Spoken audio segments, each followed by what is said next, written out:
Your department is blatantly ignoring our laws. The law is very, very clear. Members of Congress can show up unannounced to facilities, and ICE must accommodate a tour of their detention centers.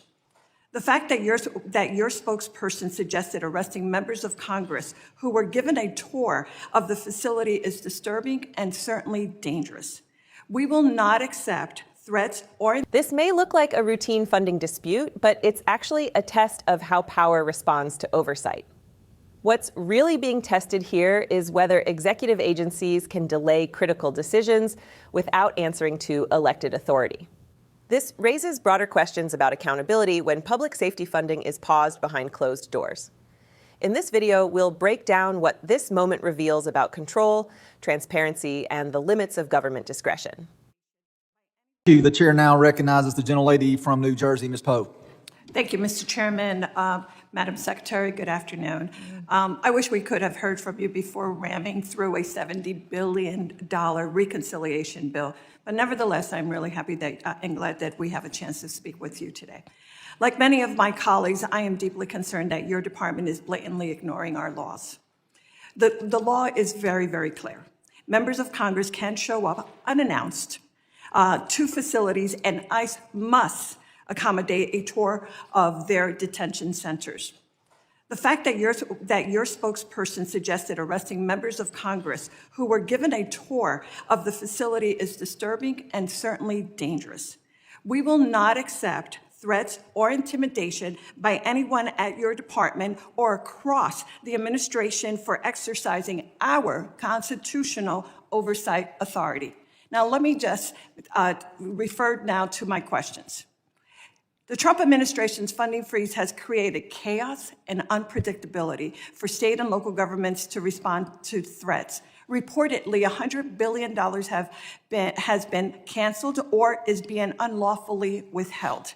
You stated today that we are a nation of laws, yet you are actually violating the law. In our recent markup, I offered an amendment to prohibit DHS from delaying or withholding FEMA grant funding. Unfortunately, it was rejected by my GOP colleagues.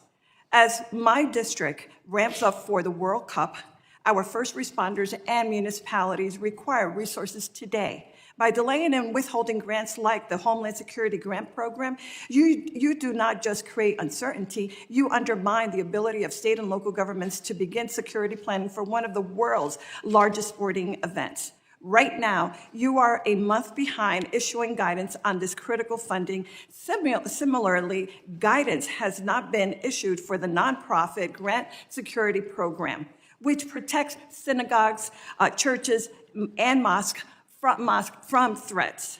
These delays harm our national security. Madam Secretary, when does your department plan for the Homeland Security Grant Program and the nonprofit Security Grant Program funding to be made available?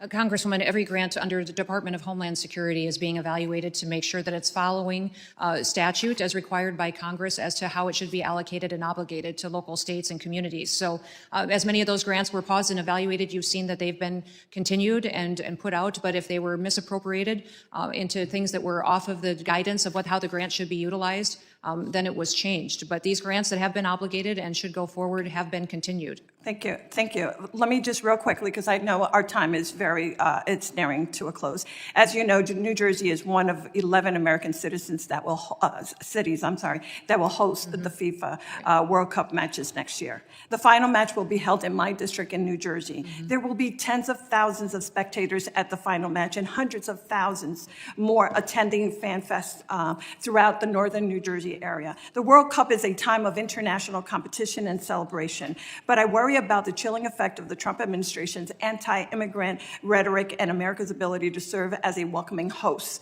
To add, the Trump administration is looking to reinstate and expand a travel ban targeting 43 countries for restrictions on entering the United States. Can you please tell us how you will ensure that fans traveling legally to the United States are not targeted for immigration raids? We are already working as an administration with the teams from all the countries that will come and be competing and their fans as well to process their paperwork and to help facilitate their travel to the United States. And as you've seen, the president has formulated a task force that will focus on holding this unprecedented event and doing it in the safest manner possible while adding hospitality to it and having people enjoy the matches and enjoy interacting with each other. And as you know, over 10 million people will attend the matches over that month-long period of time. Over 22 million people will interact through activities. You'd mentioned FanFest, and that is something that the Department of Homeland Security is tasked with. It's our responsibility to partner with local communities and cities that are the hosts, and we'll be working with your city as well to ensure that it's we're prepared for it, that we have the needs met, and that we are doing all that we can to secure each location. Thank you. I look forward to working with you in that regard. Thank you very much. Thank you, Mr. Chairman. I yield back. The chair now recognizes The moment crystallizes in a single line, delivered without hesitation and without retreat. You are actually violating the law. In that instant, the hearing stops being procedural and becomes something far more serious. Representative Nellie Pou is no longer debating priorities or preferences. She is asserting that the federal government itself is failing to follow the very rules it demands others obey. Her words cut through the chamber because they are not framed as ideology, but as obligation, statute, authority, responsibility. This exchange is not about personality. It is about power and how it is exercised. Pou's argument is rooted in a basic constitutional principle. Congress authorizes funds, and the executive branch carries out the law. When those funds are delayed or withheld without legal justification, it is not administrative caution. It is a rupture in the chain of accountability. FEMA grants are not symbolic gestures. They are instruments designed to give states and local governments the ability to prepare, to plan, and to protect large-scale public events and essential services.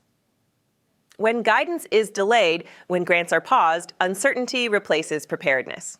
The Secretary responds with familiar language: evaluations, reviews, compliance checks, a promise that grants are being examined to ensure alignment with statutory requirements. On paper, the explanation sounds responsible. But the tension in the room reveals something deeper. Because what Pou is describing is not a hypothetical risk. It is a real-world delay with real-world consequences. She is speaking on behalf of municipalities that cannot wait for indefinite reviews, on behalf of first responders who cannot plan security without funding certainty, on behalf of communities preparing to host one of the largest international events in the world. The hearing exposes a quiet truth about governance in moments of political strain. Process can be used as protection, but it can also be used as paralysis. When timelines stretch and guidance remains absent, the effect is the same as denial. The law may exist on paper, but its promise is suspended in practice. This exchange also highlights a broader pattern in modern governance. Oversight itself has become a point of conflict. Pou references threats and intimidation directed at members of Congress for exercising their lawful authority to inspect facilities. That detail matters, because a system that resists oversight is not confident in its own legitimacy. When elected representatives are warned away from transparency, it signals a breakdown not just in cooperation, but in trust. At its core, this hearing is a confrontation over what it means to govern under the rule of law. The Secretary insists that every grant is being reviewed to ensure statutory compliance. Pou insists that the statute already speaks clearly and that delay itself is a violation. Between those two positions lies a dangerous gray zone where responsibility can be endlessly deferred. The stakes extend beyond this room. They extend to every state and city that relies on predictable federal coordination. They extend to communities preparing for global attention and international scrutiny.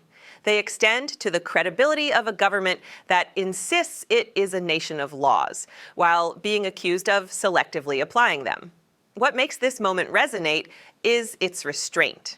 There is no shouting, no spectacle, just a direct assertion that the law is not being followed and that the consequences are mounting. Pou does not argue that the executive branch lacks authority. She argues that authority has limits And those limits are written into the very statutes the department is sworn to uphold. This is how democratic systems are tested. Not only in moments of crisis, but in moments of delay. Not only in sweeping decisions, but in administrative silence. The law does not merely exist to be cited, it exists to be carried out on time and without intimidation. As the hearing moves forward, the unanswered questions linger. When will the guidance be issued? When will the funds be released? When will certainty replace confusion? These are not partisan questions, they are operational ones. And their answers determine whether the system functions as designed or fractures under the weight of its own contradictions. History shows that erosion rarely begins with dramatic collapse. It begins with normalized delay, with justifications that sound reasonable, until their cumulative effect becomes undeniable. With oversight treated as obstruction rather than necessity. With laws acknowledged in principle, but sidelined in practice. This moment matters because it reminds us that accountability is not abstract. It happens in rooms like this, through questions like these, spoken into the record. It happens when elected officials refuse to accept vagueness as an answer and insist that authority be matched with action. The strength of a system is not measured by how much power it holds, but by how faithfully it honors its limits. When the law is clear, delay becomes a choice. And when delay undermines preparedness, the cost is borne by communities, not by agencies. That is what this exchange reveals, a struggle not just over funding, but over fidelity to the system itself.